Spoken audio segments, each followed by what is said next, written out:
Hi, நம்ம என்ன பார்க்க போகிறோம் அப்படின்னா, இன்வென்ட்ரியில் எப்படி எடிட் பண்ணுறது, உங்கள் ப்ராடக்ட் இமேஜை எப்படி ஆட் பண்ணுறது, உங்கள் ப்ரைஸ் எப்படி சேஞ்ச் பண்ணுறது அப்படிங்கிறது தான் பார்க்க போகிறோம். ஸோ நம்ம இப்போ அமேசான் செல்லர் பேனலில் இருக்கோம். ஸோ இதில் இன்வென்ட்ரி அப்படிங்கிற ஆப்ஷன் போய்க்கோங்க. மேனேஜ் இன்வென்ட்ரி அதை கிளிக் பண்ணிக்கோங்க. ஸோ இதில் பார்த்தீங்கன்னா உங்கள் ப்ராடக்ட் டீட்டெயிலாம் வரும். ஸோ இதில் சைடில் பார்த்தீங்க அப்படின்னா எடிட்னு ஒரு ஆப்ஷன் இருக்கும். இல்லைனா நீங்கள் அந்த செக் பாக்ஸை கிளிக் பண்ணி மேலே ஆக்ஷன் ஆன் ஒன் செலக்டட் இருக்கும், அதை கிளிக் பண்ணுங்கள். ஸோ இந்த மாதிரி கூட நீங்கள் எடிட் பண்ணிக்கலாம். ஸோ அதுக்கப்புறம் நீங்கள் எடிட்டுங்கிற ஆப்ஷனை கிளிக் பண்ணியும் எடிட் பண்ணிக்கலாம். அதுக்கப்புறம் உங்கள் டேரெக்டாக ஒரு 2-3 எடிட் ஆப்ஷன் கொடுத்துருக்காங்க. அதாவது ப்ராடக்டை நீங்கள் சேஞ்ச் பண்ணிக்கலாம். அதாவது ஸ்டாக் உங்கள்கிட்ட எவ்வளோ இருக்கோ அதை நீங்கள் சேஞ்ச் பண்ணிக்கலாம். 20 ஸ்டாக்ஸ் இருக்குது. இப்போ நம்ம 25 மாற்றிக்கலாம். ஸோ 25 மாற்றிட்டு நீங்கள் சேவுங்கிற ஆப்ஷனை கிளிக் பண்ணிட்டீங்க அப்படின்னா சேவ் ஆயிரும். ஸோ பார்த்தீங்கன்னா இப்போ ஸ்டாக் சேஞ்ச் ஆயிடுச்சு. ஸோ இதே மாதிரி நீங்கள் ப்ரைஸையும் சேஞ்ச் பண்ணிக்கலாம். ஸோ இதில் பார்த்தீங்கன்னா 299 இருக்குது. ஸோ இதை எடிட் பண்ணி 298 அப்படின்னு மாற்றிக்கலாம். ஸோ சேவ் கொடுத்துருங்க.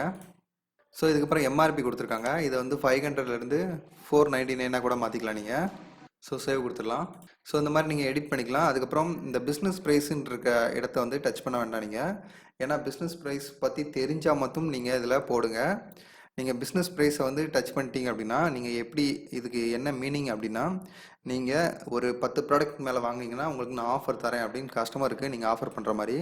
ஸோ இதில் இந்த பிஸ்னஸ் ப்ரைஸில் வந்து நீங்கள் ப்ரைஸ் ஃபிக்ஸ் பண்ணிங்கன்னா கஸ்டமருக்கு ஆஃபர் கொடுக்குற மாதிரி ஆயிரும்.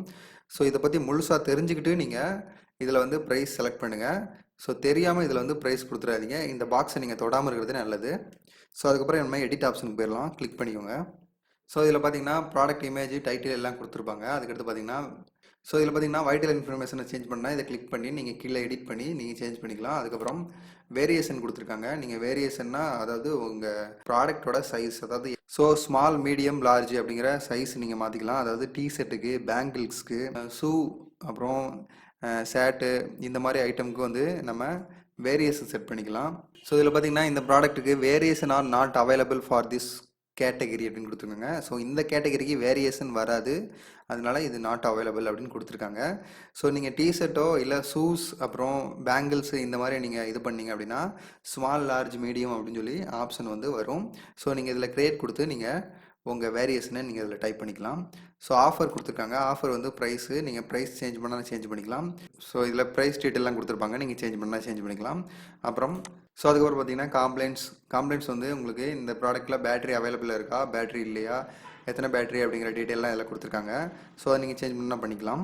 ஸோ அதுக்கடுத்து இமேஜ் வந்துட்டிங்க அப்படின்னா நீங்கள் இமேஜை வந்து இதில் ஃப்ரண்ட் அண்ட் பேக்கு வந்து உங்களுக்கு எக்ஸ்ட்ரா இமேஜ் சேர்க்கணும் அப்படின்னா இதில் சேர்த்து கொடுத்துக்கலாம். அதுக்கு கீழே வந்தீங்க அப்படின்னா அப்லோடுன்னு ஒரு ஆப்ஷன் இருக்கும். அதை கிளிக் பண்ணிவிட்டு நீங்கள் எக்ஸ்ட்ரா ஃபோட்டோஸை நீங்கள் ஆட் பண்ணிக்கலாம்.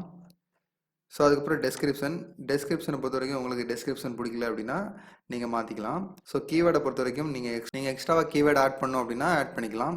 ஸோ மோர் டீட்டெயில் பொறுத்த வரைக்கும் அந்த ப்ராடக்டோட வெயிட்டு, டைமென்ஷன், அப்புறம் அந்த பேக்கிங் வெயிட்டு, ஸோ இதெல்லாம் நீங்கள் மென்ஷன் பண்ணிக்கலாம். அப்புறம் வந்து ஸோ அதுக்கடுத்து மோர் டீட்டெயில்ஸ் அப்படின்னா எக்ஸ்ட்ராவாக அந்த ப்ராடக்ட்டுக்கு என்னென்ன ஃபீச்சர்ஸ்லாம் இருக்குது, அதில் என்ன சேர்த்துருக்காங்க, என்ன மாடல் கொடுத்துருக்காங்க அப்படிங்கிற எக்ஸ்ட்ராவாக என்னென்ன உண்டோ நீங்கள் அதை இதில் சொல்லலாம். ஸோ ப்ராடக்ட் எடிட்டிங்கை பொறுத்த வரைக்கும் இவ்வளோ தான் விஷயம். ஸோ இது போக நீங்கள் பிஸ்னஸ் ப்ரைஸ் அப்படிங்கிற இடத்த நீங்கள் தொடாதீங்க. பிஸ்னஸ் ப்ரைஸ் தொட்டிங்க அப்படின்னா உங்களுக்கு பிரச்சனை இருக்குது. ஸோ அதை பற்றி முழுசாக தெரிஞ்சுக்கிட்டு அதை உங்களுக்கு புரிஞ்சிருச்சு அப்படின்னா மாத்திரம் அந்த இடத்துல வந்து ப்ரைஸ் ஃபிக்ஸ் பண்ணுங்கள். ஸோ மித்தபடி ப்ரைஸ் வந்து பிஸ்னஸ் ப்ரைஸை வந்து நீங்கள் டச் பண்ண வேண்டாம். ஸோ இதே மாதிரி நீங்கள் எடிட் பண்ணி உங்கள் ப்ராடக்டை வந்து கரெக்ட் பண்ணிக்கலாம். தேங்க்ஸ்.